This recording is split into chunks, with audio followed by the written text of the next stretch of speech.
we watched Wish. It's from 2023, if it matters to you. I wanted to like this more. It's got a lot of nice little neat Easter eggs and little references that I thought would elevate it, and watching it I went, oh well, the director of Frozen's there, so how bad could it possibly do?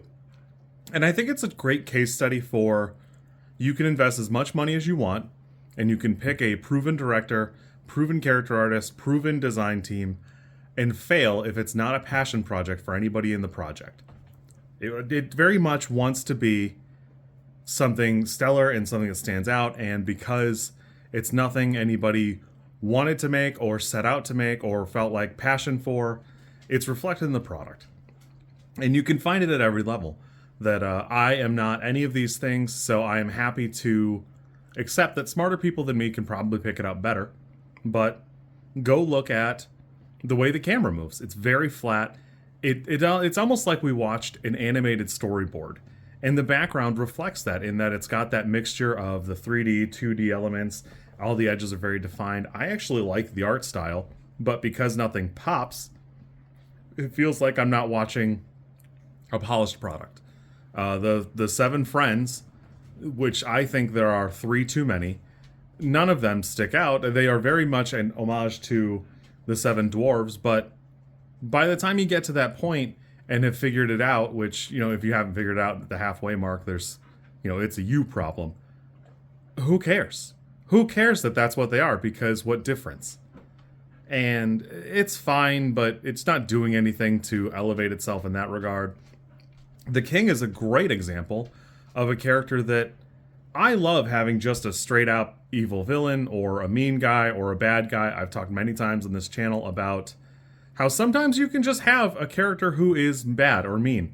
That, it's fine to have their motivations, root them somewhere, or some sort of history that validates it.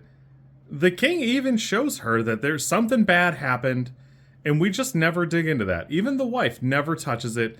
It's never expounded upon. The second the star shows up, he basically takes a gigantic turn into just being an evil character. And you can go super deep into, at the beginning of this project, the King and the Queen were evil characters, and they took that away from the Queen, which I don't know that I think that's a good choice. I don't think it worked out.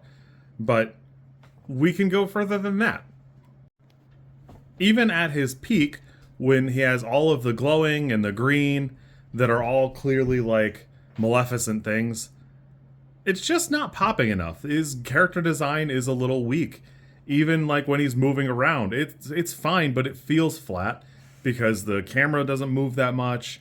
He's moving around, he's put his hand in the camera, but it's so poorly done and like not polished that it doesn't pop out. It doesn't jump out and grab you. In the same way that all of the character designs feel very flat. Even the main character. I want to say it's Asha. That sounds right to me. She doesn't feel like she's designed as well as, I don't know, Elsa. And I don't think Elsa has like a stunning design, but by now you can pick it out of a crowd if you boil down the elements to side pony braid, white gold, white blue dress, and pale skin. You'll be able to figure it out. You could even do that with Anna. And this movie has none of that. And that's messed up because she very much wanted to be the Cinderella fairy godmother at the end of the movie. And it's just not telegraphed or presented in such a way that it's possible. And also, the King was right. There has sometimes a wish that is just some like theoretical thing is fine in practice, but if you can grant it physically, if your wish is, I want to bulldoze my neighbor's lawn and have like a 20-yard estate there, that's not a very nice thing to be. And like what he picked out was the gentlest example of, hey, so your grandpa just wants to inspire other generations, but what's your plan if he burns down the city or something? And I don't know. That in and of itself is weird because it seems like they live in a bubble. Nobody travels out because their dreams aren't there. Is the King keeping them young? Are they stuck in time? There needs to be something more here, and it just needs to be a little bit more world building and a little bit more pizzazz. And it's not all bad. There are the bones of something really good and something interesting here. And if it resonated with you, I'm happy for you. I think it's got the bones of something like that, but it feels like even the Disney references are a little bit tacked on. You can pick out the apple from Snow White there, but at this point, I don't care that it's there. The seven dwarves, the apple, there are a bunch of little things, but him becoming the magic mirror and then saying, "Oh no, we're gonna put you in the dungeon." That's probably the most evil thing that like a Disney hero has ever done, to just subject a person to being an object and then putting you in the deepest, darkest hole of like this fancy city we have just to do it.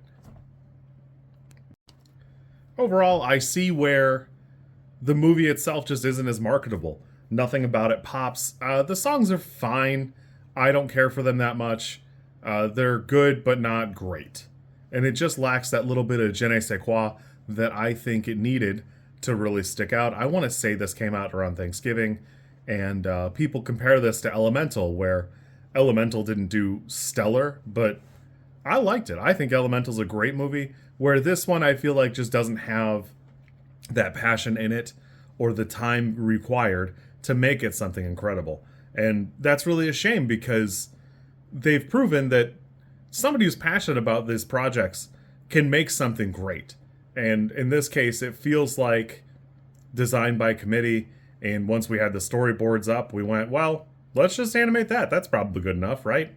And it's fine every once in a while, but go look at how level the camera is all the time. It's just a weird mechanical pan, and it almost never goes to 3/4 or the 3/4 or, up, down, whatever.